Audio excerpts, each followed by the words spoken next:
নমস্কার। বিশ্বকবি রবীন্দ্রনাথ ঠাকুরের লেখা কবিতা লুকোচুরি। আমি যদি দুষ্টুমি করে চাপার গাছে চাপা হয়ে ফুটি, ভোরের বেলা মা গো ডালের পরে কচি পাতায় করি লুটোপুটি, তবে তুমি আমার কাছে হারো। তখন কি মা চিনতে আমায় পারো? তুমি ডাকো খোকা কোথায় রে? আমি শুধু হাসি চুপটি করে।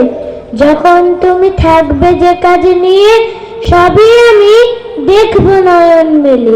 স্নানটি করে চাপার তলা দিয়ে আসবে তুমি পিঠেতে চুল ফেলে। এখান দিয়ে পুজোর ঘরে যাবে, দূরের থেকে ফুলের গন্ধ পাবে। তখন তুমি বুঝতে পারবে না সে তোমার খোকার গায়ের গন্ধ আসে। দুপুরবেলা মহাভারত হাতে বসবে তুমি সবার খাওয়া হলে। গাছের ছায়া ঘরে জানালাতে পড়বে এসে তোমার পিঠে কোলে। আমি আমার ছোট্ট ছায়াখানি দোলাবো তোর বইয়ের পরে আনি। তখন তুমি বুঝতে পারবে না সে তোমার চোখে খোকার ছায়া ভাসে।